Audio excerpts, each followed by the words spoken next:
Assalamualaikum warahmatullahi wabarakatuh. Alhamdulillahirabbil alamin wassalatu wassalamu ala asyrofil mursalin sayyidina maulana Muhammadin wa ala alihi washabihi ajmain. Amma ba'd. Said Anis, saudara-saudaraku sekalian yang terhormat, Bapak Agus Sunyoto, saya sebetulnya sudah ngomong sama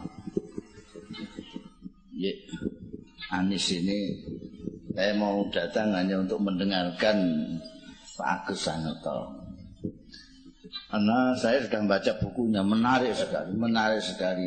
Gimana beliau tidak tanggung-tanggung, beliau itu serius sekali dalam menelusuri, meneliti, memperdalam sampai dijajah itu apa itu, perpustakaan segala macam sampai atas itu. Jadi saya pikir ada baiknya itu tidak bentuknya gede gitu, larang soalnya. Orang kuat aku tenang guys. Potongan gini-gini ini. Kudune NO itu dikasih. Iya, NO itu. Nggak, saya serius, ini bagus sekali. Kalau tadi diterangkan bahwa Belanda bikin ini, lalu kemudian ditelusuri ternyata begini. Kalau itu tidak ada buku seperti ini, kita akan terus menggunakan apa yang dibikin oleh Landlord Belanda itu. Betul kata Anis tadi, kan yang menang yaitu yang bikin sejarah, bikin macam-macam. Kayak di Saudi itu yang menang wong Badui. Ya. Saud sama Abdul Wahab itu Badui. Jadi dia bikin sendiri, kacau. Tidak sama dengan Sawadul A'zam. Saya sudah keliling ketemu Syekh Azhar, Grand Mufti Syria, Grand Mufti Qatar, semua itu bicara soal Islam ya kayak yang dipahami Wali Songo itu mayoritas. Misalnya seperti semua orang itu memperingati Mauludan. Itu seluruh dunia yang ada orang Islamnya semua. Bahkan sampai pemerintah-pemerintahnya. Illa Saudi Arabia. Jadi yang tidak memperingati Maulud itu cuma Saudi Arabia. Seandainya Saudi Arabia tidak mempunyai Ka'bah dan Kanjeng Nabi Muhammad Sallallahu Alaihi Wasallam, maka pengaruh-pengaruhnya tidak akan sampai kemana-mana, tidak sampai ke Indonesia. Sekarang yang di Indonesia ini yang mau menafikan Wali Songo dan perjuangannya itu. Jadi tadi sudah diceritakan kok belum ini? Ada ensiklopedia Islam. Iya, ada ensiklopedia Islam tentang di Nusantara ini tidak menyebut Wali Songo sama sekali. Itu kan luar biasa itu. Dan kalau Anda membaca atlas ini akan kelihatan sekali bagaimana Wali Songo itu wujud. Bahkan saya mempunyai keyakinan bahwa cara dakwah Wali Songo ini menurut saya sekarang sudah tidak ada. Jadi menurut saya bahkan sampai berani beri keyakinan sejak Wali Songo sudah tidak ada dakwah. Dakwah itu mengajak, bukan perintah. Dakwah itu mengajak. Mengajak itu ada nuansa merayu, nuansa membujuk itu. Mengajak. Yuk, mau gak? Kalau mau itu calon terminal, kalau ini belajar calon terminal, itu ngajak itu. Mari mas, mari Ini Bisnya baru. full AC, ada karaoke-nya.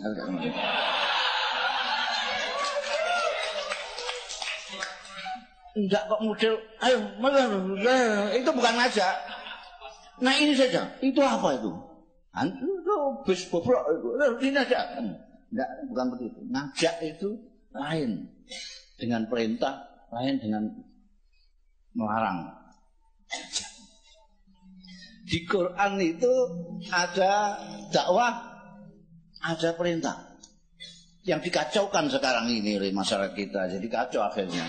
Antara amar ma'ruf, nahi mungkar, dan dakwah. Dakwah itu ngajak, amar itu perintah. Nahi itu melarang. Itu berbeda. Kalau menyuruh, ayo salat, itu amar ma'ruf. Jangan minum, itu nahi mungkar. Mas, mari saya minum kopi aja. Ini ngajak.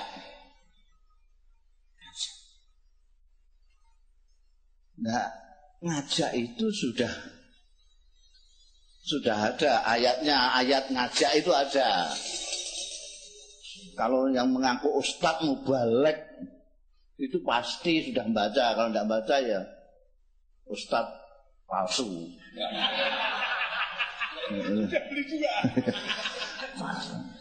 Itu jelas. Ud'u ila sabili rabbika. Itu ngajak. Ajaklah ke jalan Tuhanmu. Menurut gramatika bahasa Arab, ini kalimat ini tidak ada maf'ul bihnya. Yang diajak siapa itu tidak jelas. Pokoknya ajaklah ke jalan Tuhanmu. Yang diajak siapa? Enggak ada. Karena itu Quran terjemahan Departemen Agama itu dikasih kurung. Ajaklah manusia dalam kurung ke jalan Tuhanmu. Mudah-mudahan ya tim penyusun terjemahan Depak itu tidak suudzon sama Gusti Allah. Dianggap Gusti Allah kurang sempurna membuat kalimat itu.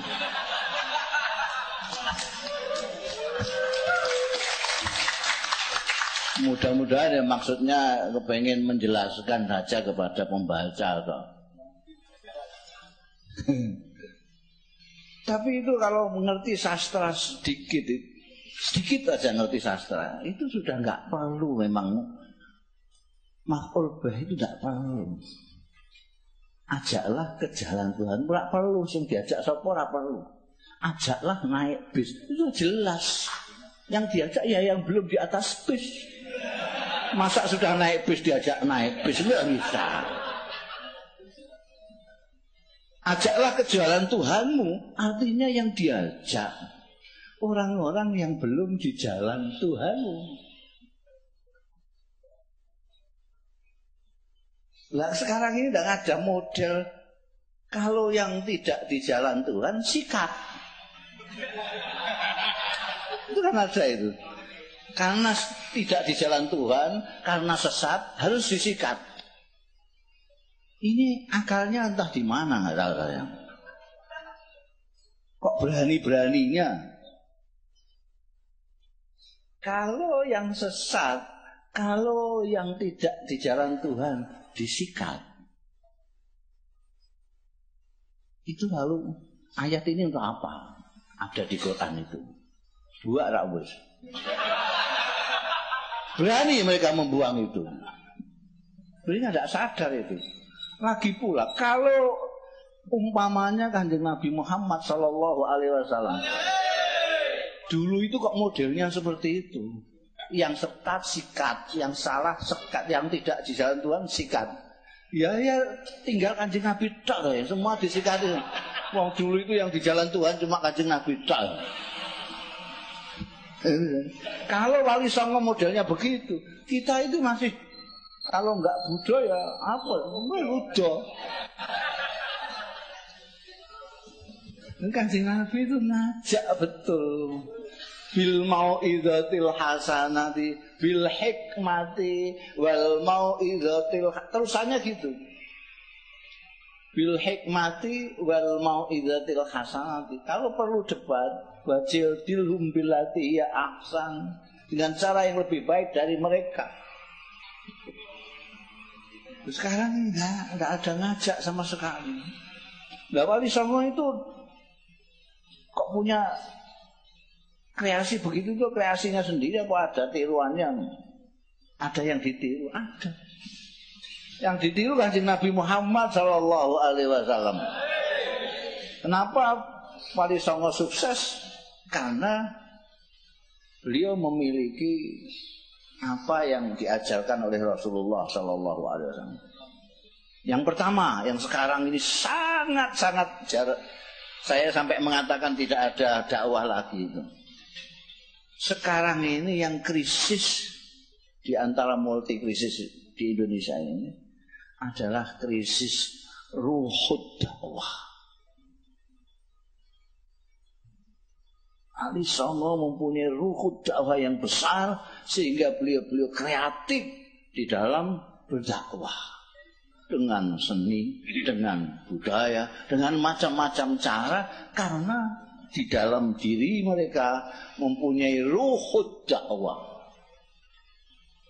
Kanjeng Rasul sallallahu alaihi wasallam kalau tidak mempunyai ruhud dakwah, maka orang-orang seperti Abu Sufyan, Khalid bin Walid, Ikrimah anaknya Abu Jahal, semua itu masih sesat semua.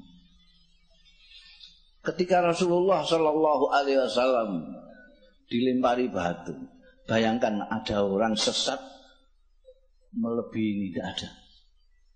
Orang diajak nggak mau kok nyawat itu kan sesat sampol sesat itu. Kok diajak gak gelem kok ngamuk. Ayo Kang, melu aku jajan. Oh ngajak tak kok ampung kok itu. Itu kan aneh itu. Diajak gak gelem ya wis ngono to. Dijak gak gelem kok ngamuk-ngamuk sampai nyawati-wati. Begitu sesatnya sampai malaikat gregetan. Terus Kanjeng Nabi sampean itu kan kekasihnya Gusti Allah, minta saja sama Gusti Allah. Ini orang-orang ini kalau tidak disikat payah nih. Oh sesatnya sudah luar biasa, sikat aja. Jenengan nggak usah melaksanakan sendiri, sampean mohon sama Tuhan saja. Nanti saya yang rakit bomnya. Malaikat itu sudah sampai. Itu sama menggunakan bahasa sekarang saya. Jadi redaksinya di hadis tidak begitu. Saya lah yang menyikat mereka. Saya sampean mohon. Ya Kanjeng Nabi. Loh, kok model sikat-sikatan itu gimana? Saya ini kan diutus ini seorang pengajak, disuruh ngajak. Lah kok nyikat itu terus saya ajak siapa? Ndonga. Dipaksa-paksa ndonga, akhirnya ndonga Kanjeng Nabi. Allahumma hdi qaumi wa innahum la ya'lamun. Ya Allah Tuhan, beri petunjuk hidayah kaumku. Kaumku tidak tahu. Jadi kalau ada orang diajak kok ngamuk itu karena tidak tahu. Ada orang sesat karena tidak tahu. Berilah petunjuk.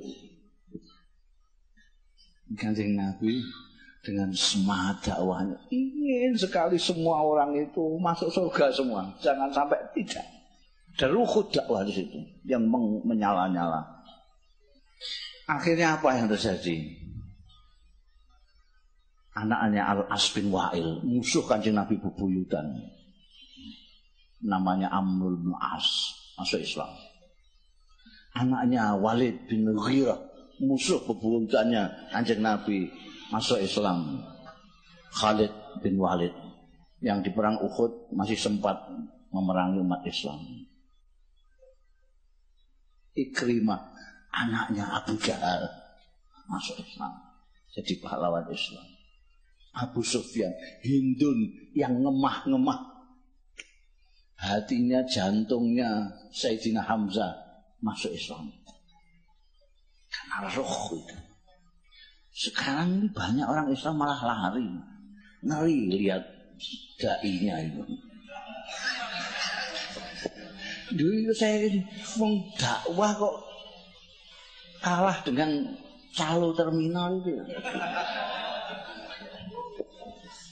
Wah, Kanjeng Nabi menggunakan cara-cara, bahkan semangat dakwahnya Kanjeng Nabi itu sampai budaya-budaya yang berlaku di Arab pada waktu itu yang tidak menyalahi disilakan. Atau diganti nama saja. Itu seperti tadi Mall diganti Selamatan itu. Itu niru Kanjeng Nabi. Dulu di Medina itu ada namanya Mahrajan. Setiap tahun itu ada rame-rame. Ini apa namanya? Oh, ini Mahrajan Kanjeng Nabi. Orang-orang pada bersukaria bernyanyi. Oke, sekarang Mahrajan ini 2 kali itu diganti. Yang satu Idul Adha, yang satu Idul Fitri. Masih tetap. Dulu orang tawaf sudah ada sebelum Kanjeng Nabi, sudah ada tawaf. Modelnya kayak Mall ini, tawafnya sambil udo, putar-putar, keplok-keplok gitu. Tawafnya tetap. Ya. Salah satu penghargaan Kanjeng Nabi terhadap budaya lokal yang melestarikan itu adalah pakaian. Kanjeng Nabi sebagai Nabi, Rasul, utusan Allah, itu bisa saja menciptakan pakaian khusus Islam itu. Bisa, tapi tidak mau. Sudah pakaiannya orang sini aja lah gitu. Pakaiannya orang sini, Abu Jahal barang pakai itu, Abu Lahab pakai itu, ya gak apa-apa. Orang sekarang itu keliru berpikir, dikiranya kalau pakai jubah, pakai jenggot, pakai serban, itu kan pakaiannya Kanjeng Nabi. Bukan, Abu Jahal juga pakaiannya begitu.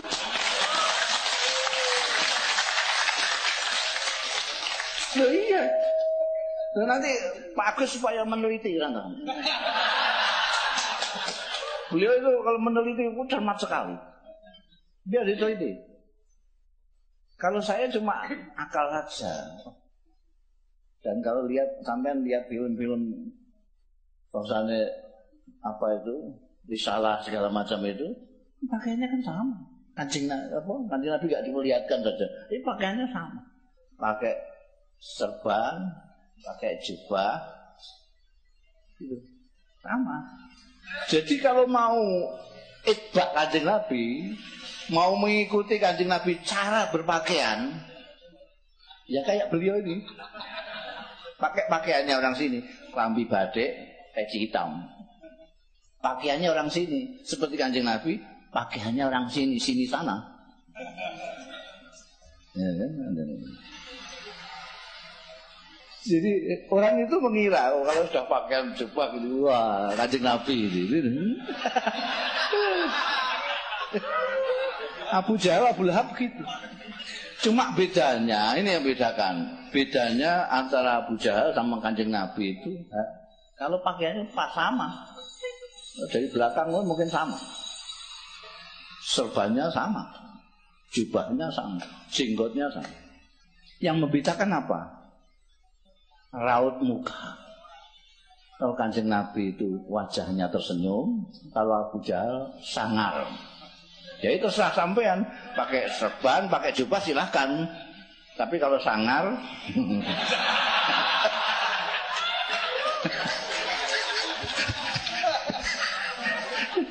jadi kalau supaya pakaian Arab supaya berbeda, supaya sama dengan Kanjeng Nabi, muka harus tersenyum. Kalau tidak bisa tersenyum, jangan. Nanti disangka Abu Jahal. Ya. Saya sudah berkali-kali mengatakan Kanjeng Nabi itu basam. Wajahnya, bukan bibirnya yang tersenyum, wajahnya tersenyum. Wajah pengajak. Wajah dai itu sumringah. Dai kok kayak wong kebelet ngising. Lah siapa yang mau diajak itu siapa? Baru lihat wajahnya aja kan sudah menyingkir loh gimana. Dia takut. Wajah pengajak itu wajah sumeh bahasa Arab. Kanjeng Nabi itu pas sampai dijuluki Basam karena beliau berwajah tersenyum. Bukan bibirnya saja, wajah. Jadi semua orang memandang wajahnya sudah setengah terajak oleh Kanjeng Nabi. Kepingin mendengarkan bicaranya. Begitu bicara langsung. Karena orang-orang sesat yang masuk Islam itu ada yang karena dia ahli sastra, memahami Al-Quran, seperti Sayyidina Umar, masuk karena membaca Quran. Tapi banyak juga yang karena Kanjeng Nabi, pribadinya Kanjeng Nabi. Yang saya katakan tadi memiliki ruhud dakwah yang luar biasa. Dan itu ditiru oleh Wali Songo. Wali Songo, dia tidak semena-mena semuanya larang. Kalau dulu di sini semuanya bid'ah, sirik semua, bid'ah semua, rusak kabeh, hancur pokoknya. Itu kok karena ruhud dakwahnya itu Wali Songo menjadi kreatif sekali di dalam berdakwah. Bonang itu Sunan Bonang kan, dandang gula, sinom, segala macam. Dan sekarang ini betul kata Pak Agus tadi, itu menjauh dari kaum pesantren. Orang karena apa? Karena memang tidak mengenal, tidak ngerti loh, tidak ngerti. Ini disangka kok dari Mojopahit, kan gitu. Mojopahit berarti kan Hindu Buddha, berarti kafir. Jadi itu tidak dekat-dekat.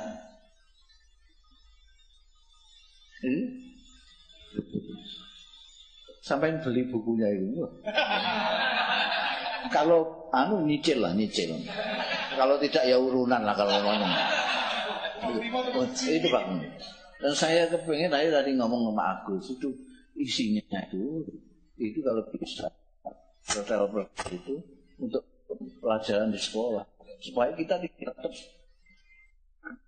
terus kebodohan terus.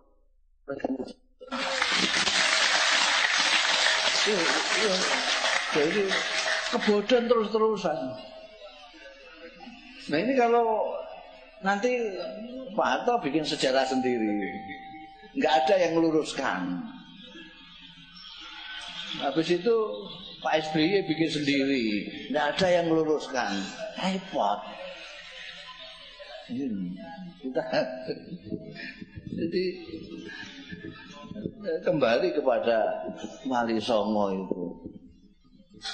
Sekarang ini saya mencari-cari dai yang mempunyai ruh dakwah yang benar-benar ngajak itu. Kok jadi sulit sekali. Nah, kalau sampean ini wong sudah di jalan Tuhan, lah mau saya ajak kemana? Wong katanya utu ila sabili rabbika. Sampai ibaratnya sampai sudah naik bis, masa saya ajak naik bis? Makanya dulu Allah yarham Kiai Khalil Bisri itu mengkritik istilah mau'idhah hasanah. Kenapa? Karena mau'idhah hasanah itu urutannya dengan utu ila sabili rabbika bil mau'idhatil hasanah.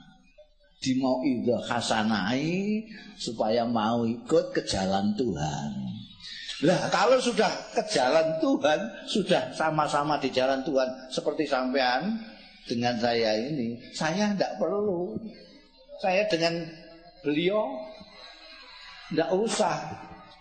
Kalau berkenan di hati ya Anis, saya ajak sembahyang. Tidak usah gitu. Ayo sembahyang gitu aja, perintah.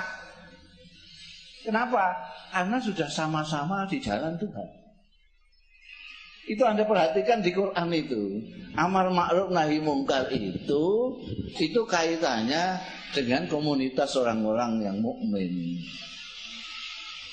Wal mu'minuna wal mu'minat ba'duhum awliya'u ba'din ya'muruna bil ma'ruf wa yanhauna 'anil munkar. Tidak ngajak. Orang mukmin itu satu sama lain adalah bolo. Saya mempunyai makna sendiri. Aulia itu jamaknya wali. Biasanya dalam tafsir-tafsir konvensional orang memaknai kekasih atau pembela. Jadi kalau Anda mukmin, saya mukmin, sampean pembela saya pembela Anda. Ba'duhum auliya'u ba'din. Kalau dimaknani kekasih, Anda mukmin, saya mukmin, Anda kekasih saya kekasih Anda. Kalau aulia Allah berarti kekasih-kasihnya Allah atau pembela-pembelanya Allah. Bila Allah itu udah kayak FPI. Di FPA. Kalau saya ini akan saya patenkan ini karena ini saya yang bikin pertama. Saya maknani wali itu bolo. Jadi bolo. Sampean mukmin, saya mukmin, sampean bolo saya bolo sampean. Sayangnya saya nggak punya bahasa Indonesianya. Ngerti ini cara Jawa bolo. Bolo itu kebalikannya musuh. Musuh tembak, bolo aja bolo kamu tembak. Orang mukmin satu dengan yang lain itu bolo. Karena sudah bolo, tidak ada ajak-ajak itu. Yang ada perintah baik dan melarang yang buruk. Bolo dewi. Aulia Allah, bolo ini Gusti Allah. Kenapa saya memaknai dengan bolo? Karena saya lihat banyak sekali. Saya lihat dalam hadis-hadis juga banyak penggunaan kata itu dalam konteks perang. Misalnya, siapa yang berani-berani melawan auliaku, maka aku akan mengumumkan perang kepada mereka. Gitu. Ya aulia berarti itu siapa berani-berani melawan bolo-boloku, mengumumkan perang dengan saya gitu misalnya. Jadi ini. Hala inna aulia Allahi la khaufun alaihim wa lahum yahzanun. Bolo-bolone Gusti Allah. Siapa yang ditakuti? La khaufun alaihim. Tidak ada yang ditakuti. Balane Gusti Allah. Balane bupati yang mulai tene ra karuan. Oh, balane Gusti Allah, masyaallah. Jadi Wali Songo itu mengajak. Hasilnya adalah sekarang ini yang akan dirusak juga oleh anak cucunya. Anda ke Kudus itu, Anda cari soto sapi tidak ada. Yang ada soto kebo. Pindang sapi tidak ada, pindang kebo. Karena Sunan Kudus mempunyai ruhud dakwah. Anak buahnya dibilangi, ini ada orang-orang yang nyembah sapi. Jadi sampean jangan nyembelih sapi lah. Menusuk perasaan mereka. Sesembahan kok disembelih. Kebo dagingnya ya sama saja. Itu sampai mendalamnya ajakan Sunan Kudus itu sampai sekarang orang Kudus nggak makan sapi, nggak nyembelih sapi tapi kebo. Padahal wong sak Kudus wis Islam kabeh, termasuk yang semula menyembah sapi. Tidak usah nggawa pentungan kalau Allahu Akbar. Itu malah melayu kabeh, wong melayu kabeh. Sekarang ini sampean lihat melayu kabeh. Ada saya menjumpai masih ada kiai sepuh, tapi sudah sepuh satu, mudah-mudahan panjang umur, yang mempunyai ruhud dakwah. Ini saya kasih contoh saja sebagai ilustrasi. Ketika Ahmadiyah dikejar-kejar, ada yang dibunuh segala macam itu, Itu Kiai Maimun Zubair itu mengatakan, loh, Ahmadiyah itu kurang sidik ngono wis padha karo awake dhewe. Kurang sidik wis padha karo awake dhewe. Kok mbok kejar-kejar mbok musuhi kok malah mlayu. Ini bedanya yang mempunyai ruhut dakwah dengan yang mereka mau nyikat. Yang mau nyikat itu. Ya terserah sampean, nek gagahe pancen sing nyikat iku gagal. Kok gagah-gagahan iki bangkune. Maka saya ya sekian saja lah. Assalamualaikum warahmatullahi wabarakatuh. Medhot ngono wae. Ya.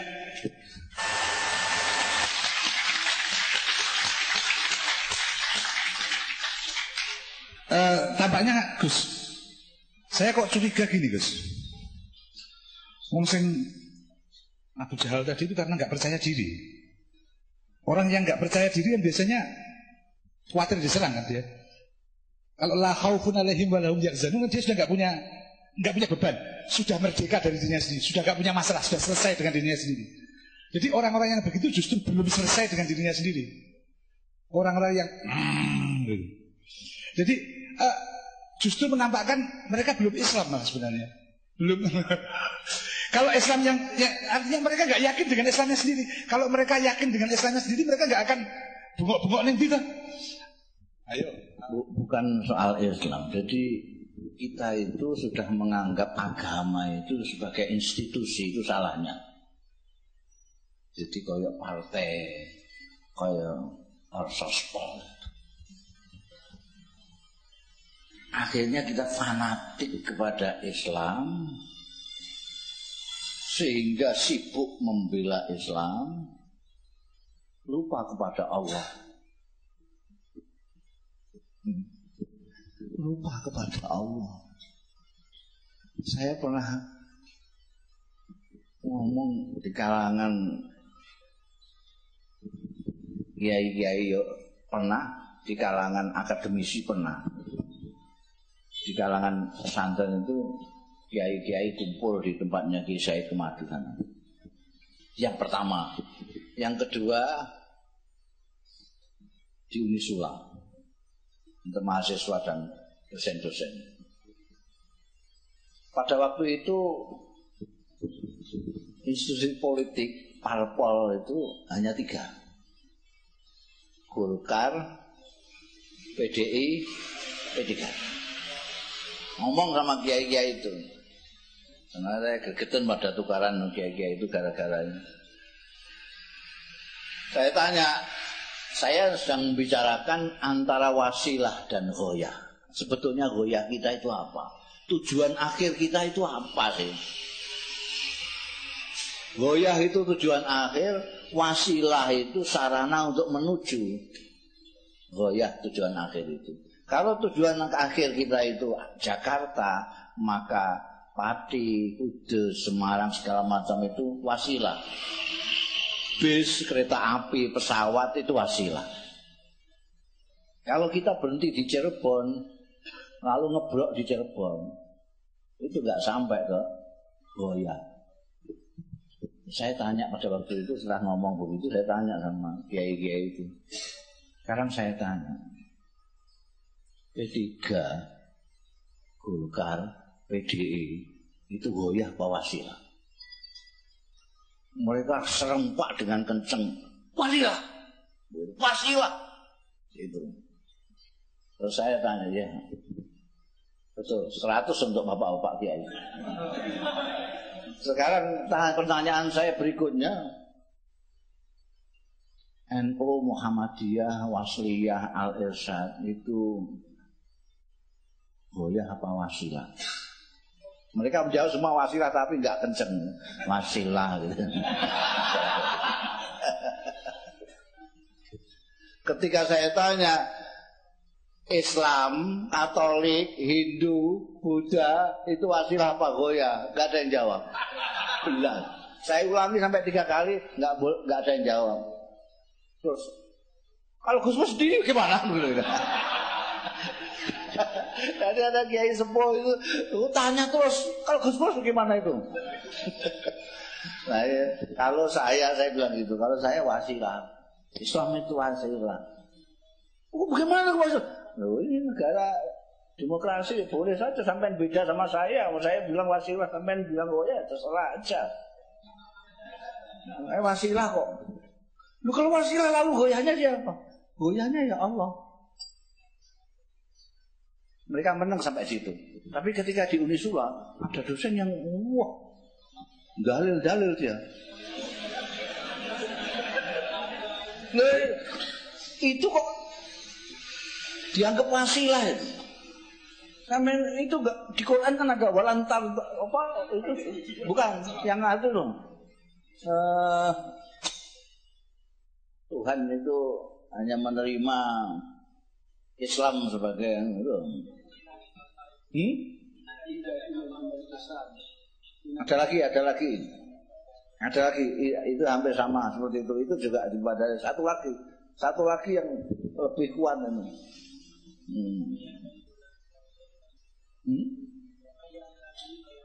Nah, wa may yabtaghi ghairal islam dinan fala yuqbalan.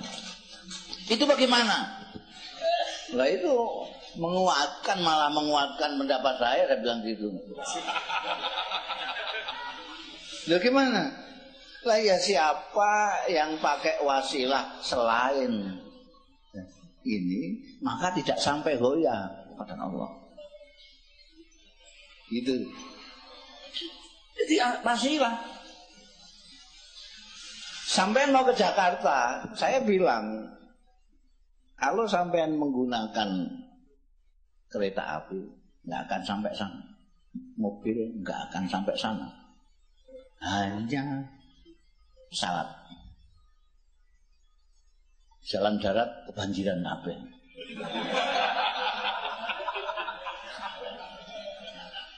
Ini pesawat tetap wasilah.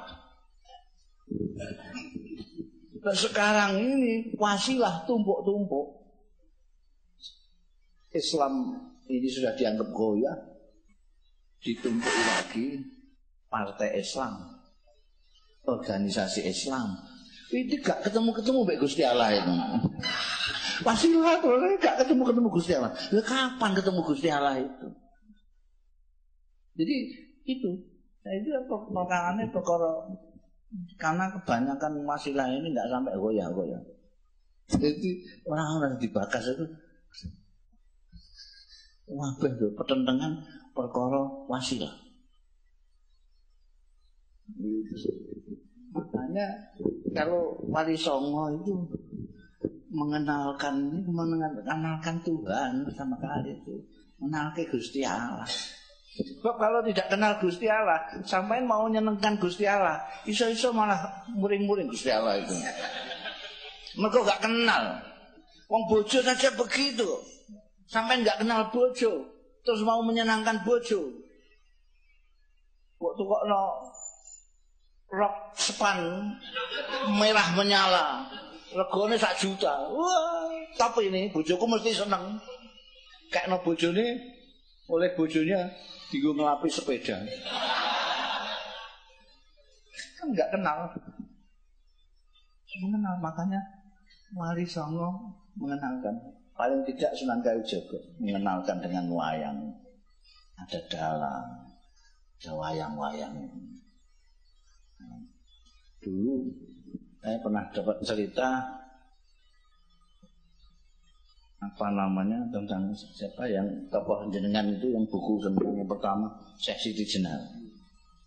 Syekh Siti Jenal itu punya murid namanya apa? Ya punya Pak Kaki Dumilah gitu namanya. Pokoknya ada itu yang nanya itu apa jenenge pangeran kok cuma 1 itu bagaimana sih? Apa enggak ketung kabeh? Pangeran kok mau 1, ngurusi sana itu gimana? Lah muridnya ini suka wayang.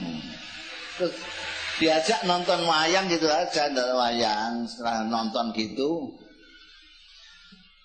saya itu benar itu menurut cerita yang saya terima itu mengatakan kepada muridnya, "Ya apik dong, apik. Sayangnya kok dalangnya mau siji. Nek dalangnya pirang-pirang ngono. Lho nek dalangnya pirang-pirang malah kacau makin empat." Iki terus. Lho, nek dalangnya unjul ka siji malah kacau. Nggih ngoten. Lah mangke sing jiko sing mriki jiko Gatot-kaca niku jiko anu ribet mangke. Oh ngono ya. Dadi apike siji ae ya. Loro gak kena loro. Loro kena. Sesuk terus nggih pun paham langsung. Nggih ngono. Yang dikenalkan pertama kali Allah. Tauhid. Kanjeng Nabi juga yang diperkenalkan itu. Nabi Isa juga itu yang pertama kali. Nabi Musa juga itu. Nabi Ibrahim juga itu. Semua nabi-nabi itu mengatakan wa ana awalul muslimin, yang menyerahkan diri kepada Allah Ta'ala. Sekarang ini kita sibuknya kepada hal-hal yang tidak berkaitan dengan Allah. Hanya wasilah-wasilah. Sehingga nguatiri orang itu sing cintane nemen karo Gusti Allah tapi ra kenal Gusti Allah nguatiri. Ya iku ta nek digono api sepeda ini.